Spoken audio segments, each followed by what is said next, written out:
পাঁচ ভারতীয় নাগরিক বাংলাদেশে আটক। ভারতে বিএসএফ এর সঙ্গে কাঁধে কাঁধ মিলিয়ে কাজ করত। তাদের নাম দীপ সিংহ, রনি মহালদার, সরফরাজ শেখ, আলিউল শেখ আসলাম। বাংলাদেশের বিজেপি বাহিনী তারা অস্ত্রের রূপে 3টে হাঁসুয়া পেয়েছে এবং 2টি হ্যান্ডেল দুটি জেনারেটর স্টার্ট দেওয়ার জন্য ব্যবহার করা হয়, অর্থাৎ নৌকোর মেশিন চালু করার জন্য হ্যান্ডেল দুটি ব্যবহার করা হয়, এবং হাঁসুয়া 3টে কচুরিপানা কাটার জন্য।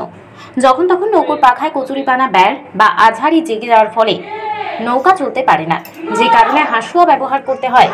চলছে বর্ষার কাল, গঙ্গা নদীতে বইছে প্রবল স্রোত। সেই প্রবল স্রোতেই টহল দিচ্ছিল লোকাল মাঝিরা, অর্থাৎ স্থানীয় বাসিন্দারা। বিএসএফদের সঙ্গে তারা কাঁধে কাঁধ মিলিয়ে টহল দিচ্ছিল, যেন কোন রকম অবৈধ গরু পাচার না হয়। অবৈধ গরু পাচারকে রুখতেই তারা প্রবল স্রোতে মধ্যরাতে গঙ্গা নদীতে টহল দিচ্ছিল। ঠিক সেই সময় একটি নৌকোর ইঞ্জিন খারাপ হয়ে যায় এবং আরও একটি নৌকো তাদের উদ্ধারের কাজে যায়, এবং কোনো কারণবশত উদ্ধারকারী নৌকোটার ইঞ্জিন খারাপ হয়ে পড়ে। ফলে 2টি নৌকো প্রবল স্রোতে বইয়ে বাংলাদেশের প্রবেশ করে। সেই সময় টহল দিচ্ছিল বাংলাদেশের বিজিবি বাহিনীরা, অর্থাৎ বর্ডার গার্ড বাংলাদেশ, এবং তারা সেই 5 জন ভারতীয়কে আটক করে নিয়ে যায়। ঘটনাটি ঘটেছে শুক্রবার গভীর রাতে। সূত্রের খবর, বিজেপিদের সঙ্গে একটি মিটিংও হয়। এখানে তারা ভারতীয় নাগরিকদের ঘুরিয়ে দিতে অস্বীকার করে। সূত্র, তাদের সঙ্গে মিটিং হয়েছে, মিটিংয়ে তারা 5 ভারতীয়দের দিতে নারাজ। সেই 5 ভারতীয়র বসবাস স্থান মুর্শিদাবাদের শামসেরগঞ্জ সুতি এলাকার বাসিন্দা তারা। আসলে ও সেই দিন রাত সন্ধেবেলায় বাড়ি থেকে যায়। যাওয়ার পর আমরা জানি না, সকালে শুনছি কি এরকম এরকম বাংলাদেশ চলে গিয়েছে। ওইখানে আমি জিজ্ঞাসা করতে গিয়েছি, তো বলেছে ওরা একটা নৌকা চলে গেছে ভেসে, জেনারেটর খারাপ হয়ে গেছে বলে ও আরেকজন মানে আমার স্বামী ও আনতে গিয়েছে। ওখানে যেয়ে ও মেশিনটা খারাপ হয়ে যাওয়ার পর ও আটকে গিয়েছে। নদী থেকে ভেসে ওইদিকে চলে গেছে।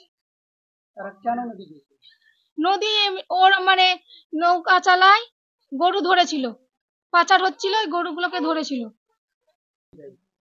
বিএসএফদের। হ্যাঁ, বিএসএফদের সাথেই থাকতো। শুক্রবারের দিন রাত্রে। না, বিএসএফ এদেরকে জিজ্ঞাসা করেছি, ওরা বলছে আমরা চেষ্টা চালাচ্ছি, আসছে। মাঝিও বলছে কি আসছে, কিন্তু এখনো পাত্তা নাই। 3 দিন হয়ে গেল। ছিল আর 4 জন ছিল, ওই 4 জনকে ও উদ্ধার করতে গিয়েছিল। হ্যাঁ, টোটাল 5 জন আটকে আছে। স্বামী হয় দীপ সিংহ, দুর্গাপুর। স্ত্রী দুর্গা সিং। বিএসএফ এর সাথে কাজ করতো, নদীতে কাজে পাঠাতো, ওরা নদীতে কাজ করতো। নৌকা খারাপ হয়ে গেছিল, তাতে বিএসএফ পাঠিয়েছিল। নৌকাটা ধরতে গিয়ে তারা ভাসতে চলে যায়। নৌকা ঠিক হয়নি, ভাসতে বাংলাদেশ পৌঁছে যায়। ওরা ওখান থেকে ওরাকে অ্যাটাক করে, ওরা ধরে নিয়ে যায়। নৌকা দুটা, একটা প্রথমে খারাপ হয়েছিল, তারপরে একটা যায়, একটা ওকে টানার জন্য যায়, তারপর ওটাও খারাপ হয়। ওটা খারাপ হয়ে যায়, তারপরে ভাসতে ওখানে চলে যায়। হ্যাঁ, বিএসএফ এর আন্ডারেই কাজ করতো।